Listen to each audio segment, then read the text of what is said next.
Kita bisa saja ditimpa tragedi dalam hidup kita. Dapatkah kita tetap setia kepada Tuhan? Bagaimanakah ini bisa dilakukan? Ikutilah terus pembacaan Sekolah Sabat hari ini untuk dapat terus belajar bagaimana kita seharusnya menghadapi tragedi yang sering kita tidak mengerti. Berikut ini, mari kita ikuti lagu yang berjudul Aku Membangun Harapan.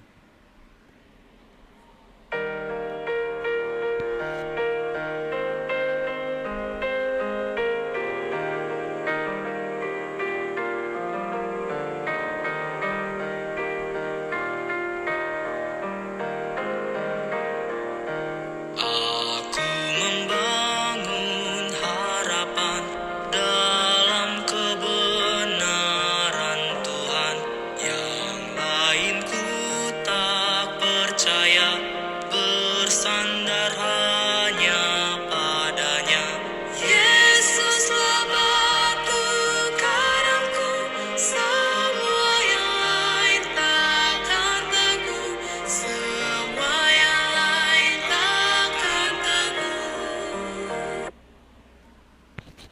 Sebelum kita mengikuti bacaan pelajaran Sekolah Sabat untuk hari ini, mari kita berdoa terlebih dahulu. Bapa kami dalam kerajaan surga, terima kasih untuk kesempatan yang Engkau berikan untuk kami dapat mendengarkan sebagian dari firman-Mu. Isilah kami dengan Roh-Mu yang suci agar kami dapat mengerti apa yang Engkau inginkan kami pelajari hari ini. Dalam nama Yesus kami sudah berdoa. Amin. Pelajaran Sekolah Sabat Selasa 9 Juni 2026. Pelajaran yang ke-11 di triwulan yang kedua. Judul pelajaran Sekolah Sabat kita untuk hari ini adalah Ayub. Ketika kita memikirkan kemunduran dalam Alkitab, mungkin Ayub adalah tokoh pertama yang terlintas di benak kita. Ia tidak hanya kehilangan semua hartanya, tetapi juga kehilangan anak-anaknya dan kesehatannya. Istrinya bahkan mencoba meyakinkannya untuk mengutuki Allah dan mati saja. Setelah beberapa waktu, 3 sahabat datang untuk duduk bersama Ayub.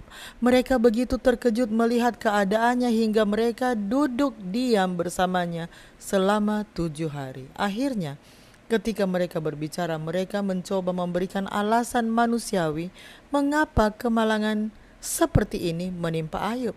Tetapi saat melakukannya, mereka secara tidak sengaja justru menambah penderitaannya.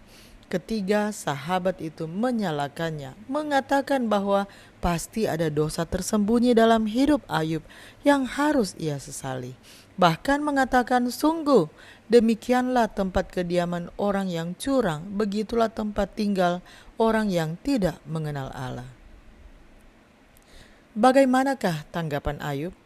Bacalah Ayub 19 ayat 23 sampai 27 dan Ayub 23 ayat 8 sampai 12. Ayub 19 ayat 23 sampai 27.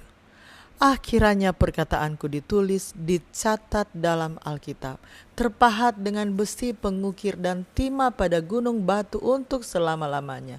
Tetapi aku tahu, penebusku hidup, dan akhirnya ia akan bangkit di atas debu, juga sesudah kulit tubuhku sangat rusak.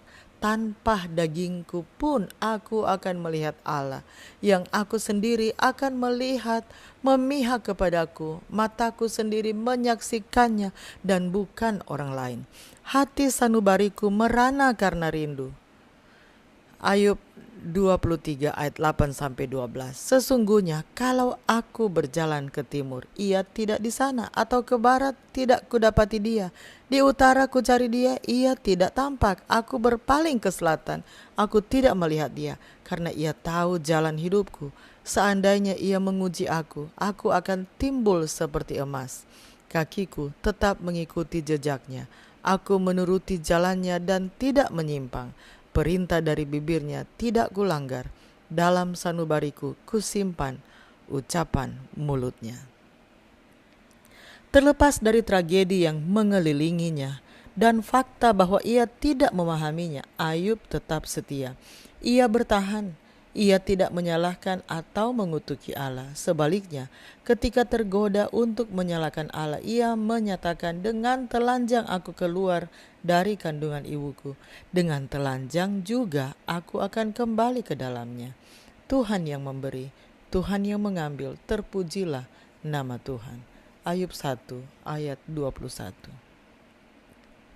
Kita pun hidup di tengah pertempuran yang sama. Iblis menimpa kita dengan rasa sakit, penderitaan, kehilangan, dan kesulitan sebagai bagian dari rencananya untuk mendistorsi gambaran kita tentang Allah yang penuh kasih. Dalam masa-masa seperti itu, kita bisa memilih satu dari dua cara: menyalahkan dan menolak Allah, atau berpegang kepadanya sekuat tenaga. Meskipun pertempuran berkecamuk di sekitar kita, kita harus ingat bahwa dalam terang kekekalan, penderitaan kita saat ini hanyalah pencobaan sementara. Ada begitu banyak hal dalam gambaran besar yang tidak kita lihat sekarang. Dan salah satu tantangan terbesar bagi seorang percaya adalah mempercayai Allah bahkan dalam masa tergelap sekalipun. Allah telah dalam banyak cara menyatakan kepada kita kenyataan kasih-Nya. Kita harus berpaut pada kebenaran penting ini, bahwa Allah adalah kasih, bahkan ketika kita tidak merasakannya saat itu. Jika Anda sedang mengalami masa sulit saat ini, larilah kepada Allah. Ambillah Alkitab dan buku catatan dan beradalah bersama Allah di alam terbuka. Salinlah Roma 5 ayat 3-5 dan renungkanlah berbagai pesan dalam bagian ayat ini, sambil percaya bahwa kasih dan pemeliharaan Allah atas Anda adalah faktor yang paling pasti dan stabil dalam hidup Anda.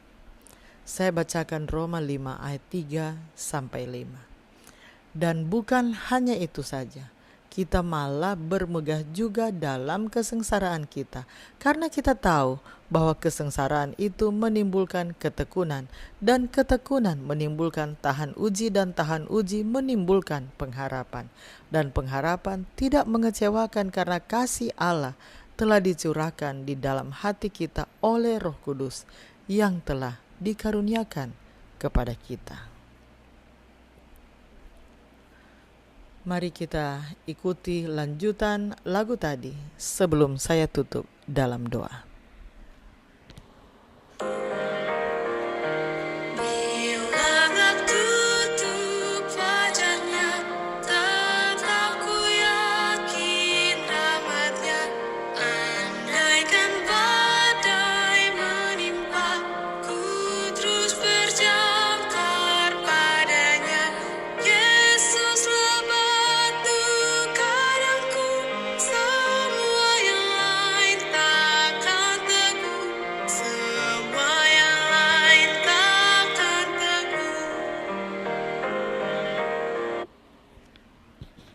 Mari kita berdoa.